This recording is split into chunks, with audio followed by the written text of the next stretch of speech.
What's a red flags that someone is very bad with their money?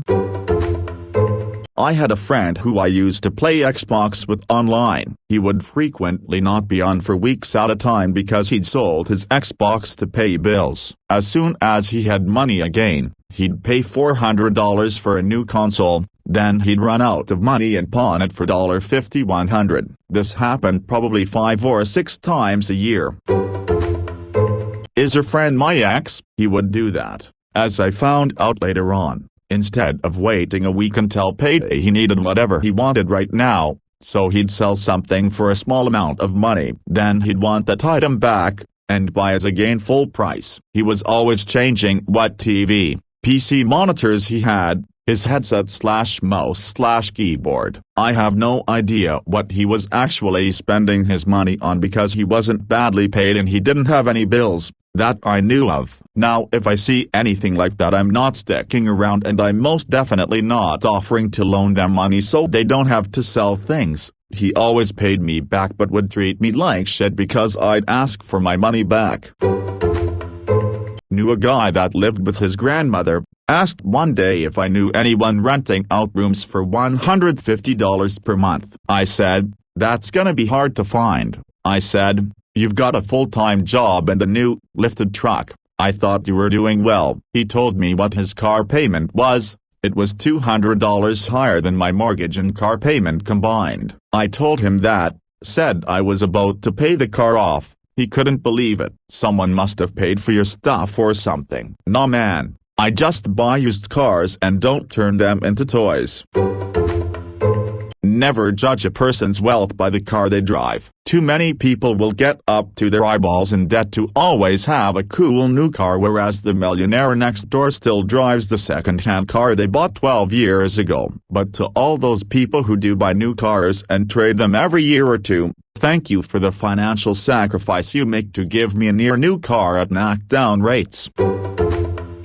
I'll give you a subtle one. When someone has no retirement plan, and they are older, like past 50, and their plan is just "I can always work more to get more money." When people don't acknowledge the reality of sickness, emergencies outside their control, COVID-19, for instance, an infirm due to old age. Also, hidden addictions are usually lurking. If someone seems to be making buckets of money, and has little to no savings, rents long-term, etc. Also, there are parasitic types who have a pattern of seeking out more financially secure people. If they have a dating history of that, it's a big red flag. Gonna edit in one more. When people embellish their past to seem like they are ultra-successful, ultra-ambitious Renaissance people, like, at age_started this business where I was a pilot, within _years it was so successful me and my partner sold it and now it's the biggest business and . Then, after that, I got into upskill finish carpentry and made all this money working for this wealthy person and this wealthy person, and I made so much. Then, I pivoted to real estate, and made all this money. That's a big red flag. They'll usually have a few sob stories sprinkled in, like a spouse that took them to the cleaners, then a death or weather catastrophe or embezzling business partner, to explain why they're still just working class despite all this success and ambition. Big red flags.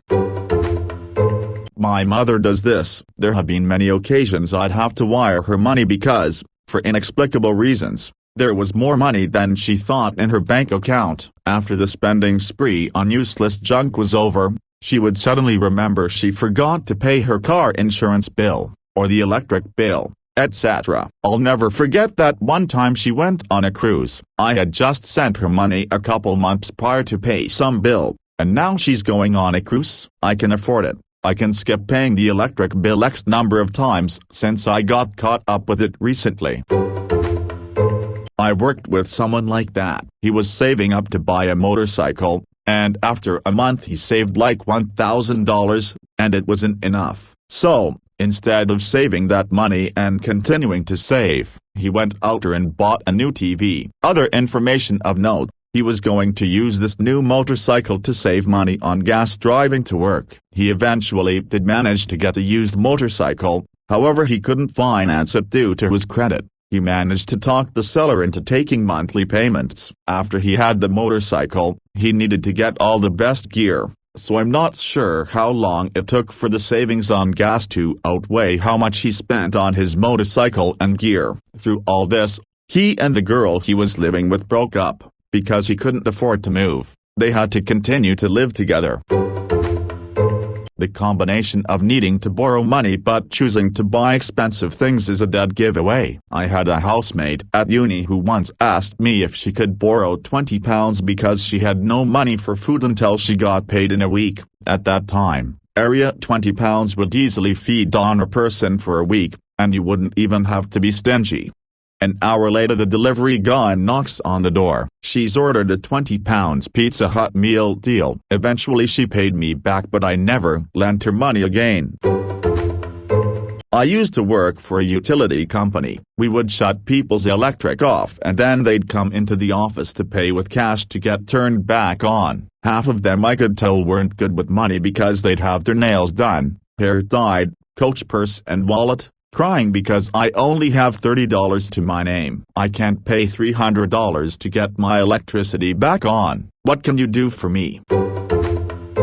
They don't do the math. People who don't actually figure out what the best way of doing something finance-related is, whether it's planning for a big purchase or buying something or changing something. By that I mean, is this job opportunity actually better than the other one cause you're getting a 5% bump in base salary? How much will you actually be paying for this car loan? What's your budget? When will you pay off your debt and how? How much savings will you have in 10 years when you retire? How much runway do you have if you lose your income? This is all simple addition and subtraction and maybe a little bit of multiplication, and it would allow people to be so much better informed and make better choices with money, but they simply choose not to do it.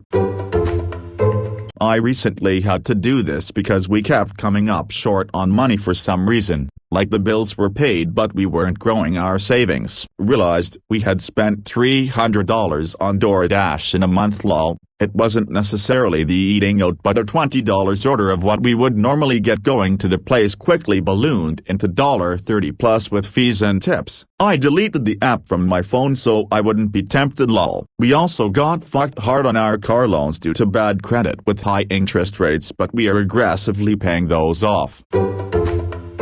I know someone who works 40 plus hours a week. They live alone and are single. Somehow, though, they would never have enough money to pay for themselves when going out to eat. Logically, they shouldn't have this problem, but they do, which tells me there is bad spending going on. Based on their hobbies, I am guessing it all gets spent on Steam, Origin, Epic Games. Added, he pays $200 per month in rent to have a guest room in the backyard of his mom's friend's boss, which is basically a studio detached from the main property. He gets paid $15 per and works full-time with overtime, but never has money when we as friends go out for food. Also added, don't make a habit of going out with groups to get food if you're always going to ask others to pay for you each time.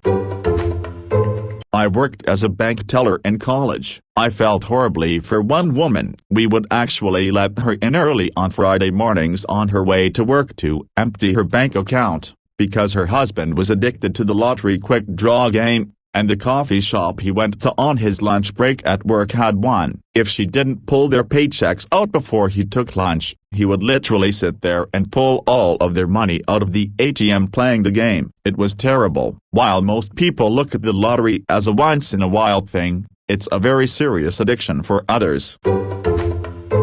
I spend $52 a year on lottery. It's a $1 ticket that goes every Saturday. $250,000 starting and accumulates. Sometimes goes up to a few million. The odds aren't as terrible as some of the other big lotteries, so I have a little more hope. My logic is that I get to dream, not to being rich, but to have a few things that may be out of reach for me, like a house, a Tesla, maybe a camper van. The dream for me is worth the cost of just $52 per year, about half of which I win back anyways. Small wins of $1, $5 from time to time.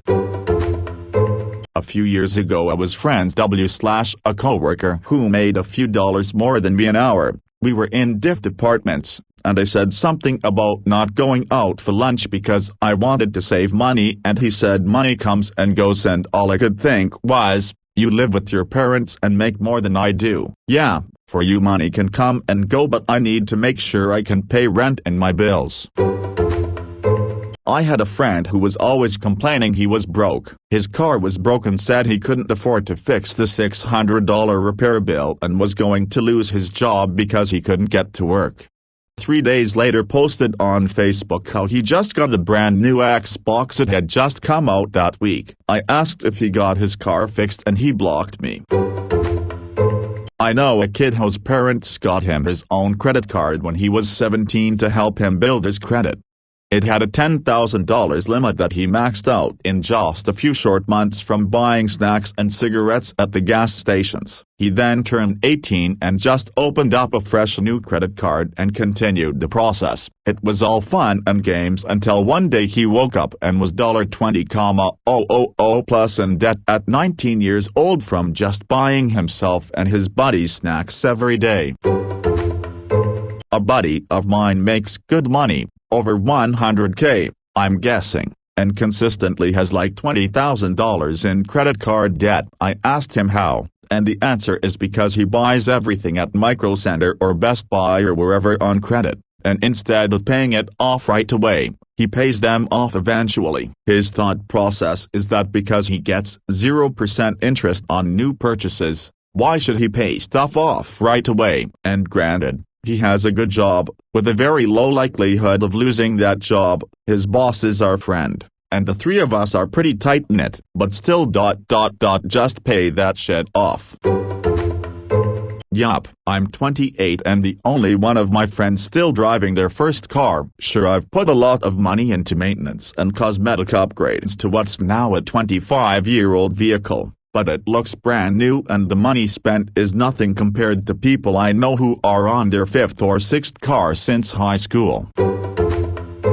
People that publicly complain about their bills. Not only are they broadcasting that they don't pay their bills, but they're asking for, at the very least, sympathy. One example, I overheard a woman saying her phone bill was too expensive for that month, but she was in an expensive Japanese restaurant where meals go for $30 plus dollars for one person. Fairly certain the group of people she was with picked up her bill. Living check to check. When you make a decent salary, that means you're spending more than you make. Daily Starbucks isn't necessary. 2-3 trips to Costco within 2 weeks isn't necessary. Buying new home decor every week isn't necessary. Lastly, if your car payment is half your paycheck, then you've got a car that's too expensive for you.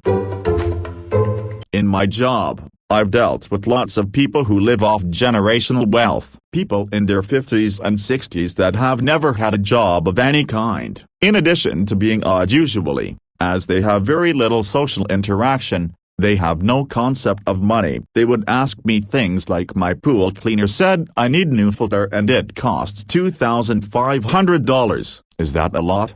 Or I brought my car to the dealership for an oil change and they said I needed brakes, shocks, a battery, a tune-up, a new transmission, and my left headlight was out. The bill is $12,000, but I need a car. What can I do? Oh, this one is super easy because my sister is really bad with money. Says they're putting money aside for bills and ends up using it for stupid things. Borrows money from family members without paying them back. Always complains about being broke and not having money for anything, but is always shopping for things online that they really don't need. Asking you to buy them something because you apparently owe them money for something small, when they clearly owe you way much more than you owe them. Tries to give you the puppy dog eyes or pouts when you don't help them out or buy them something. Complains and tells other people that they shouldn't spend all their money on useless things, when clearly they're the one doing that same exact thing. I could go on forever with examples, but I'm gonna stick with just this. I don't think you're bad with money if you buy something expensive as poor person. Expensive things often are better quality and last longer than dollar store crap. Telling poor people to buy cheap shit is rich-splaining. But if you run out of money at the end of almost every month, then you are bad with money, regardless how much you make. Well, It depends on exactly what you're talking about. There's a difference between spending $500 on a new iPhone when a $100 smartphone from some other brand will work just fine for just as long versus spending $100 on a pair of good, tough boots for work that will last a long time, instead of $25 on a cheap pair of boots from Target that will fall apart in less than a year. Costing more does not always mean better in the long run. I have a friend who is constantly homeless and has been mooching off our home for 6 months. She's been given 30 days BC. She fucking sucks. She goes shopping all the time, dyes her hair and does her nails once a week, and the kicker is, we get Victoria's Secret, Kohl's, anywhere she goes really in our mail for her, so she's constantly applying for these store credit cards. Like, seriously every day it seems. Plus all the Amazon deliveries daily while she has nowhere to live and her son is staying elsewhere BC. We don't even have the room for her. This was supposed to be a couple days. Send help. Complaining that they're barely getting by. I don't mean this in the sense of venting about your financial security or lack thereof. Poverty is something we should constantly be raising awareness for, and I have lived it. But in my experience, those who are openly barely getting by are just spending their money on ridiculous things. A great example of this is myself. When my husband and I were at our lowest financially, she complained to him that being middle class sucks. We barely get by. Fast forward a few months and we're living with her. I watched her buy all kinds of things and then complained to her mother she had no money so she could buy even more. I'm still not sure if her husband knows this is happening. It's crazy. My mother would guilt-trip our great-grandparents into giving her money so we could eat out. I was old enough to know it was bad but young enough to be scared to speak up. She also sold our PS4 for super cheap. It was in perfect condition and it was sold for $80. Came back from school and it was gone.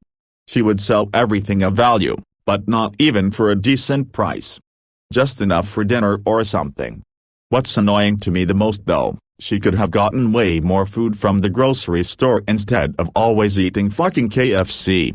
I don't live with her anymore. I still love her like crazy. She's my mom, but her control of her money is still horrible to this day.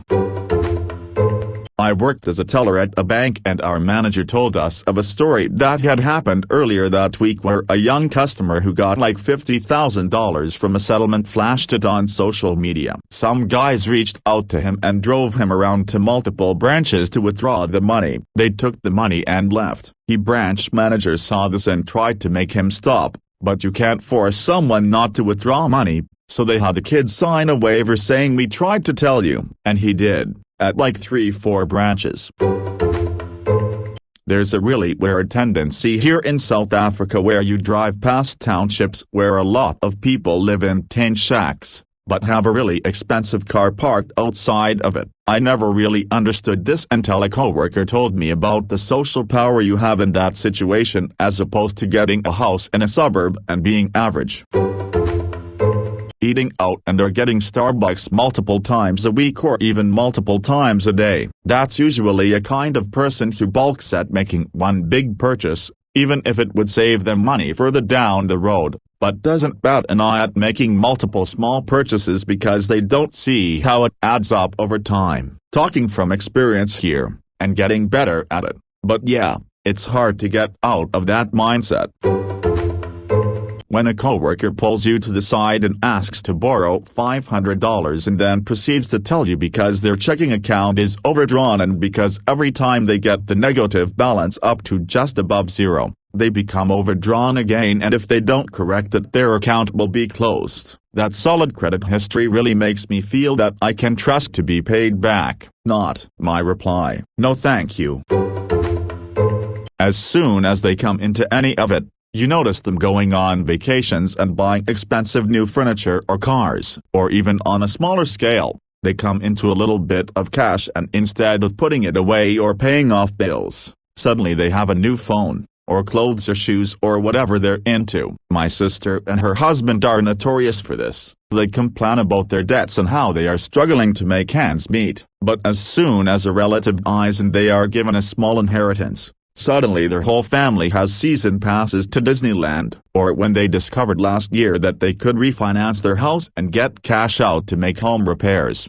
Suddenly they are going on an expensive trip to the casinos in a top-tier hotel, and whatever paltry amount is left over is spent on half-ass repairs, leading to perpetual complaints about how their house needs repairs and they can't afford it. It's a certain attitude that some people have that they feel like they deserve to treat themselves, which on the surface sounds fine. But then this turns into treating themselves every time they get some little amount of money. I've been poor so long, I deserve this big treat now that I've got some money to spend. It's not the most sound strategy for digging yourself out of that financial hole. Also, there's a big difference between treating yourself with a new bubble bath or a drink at Starbucks, as opposed to treating yourself with a brand new TV or laptop.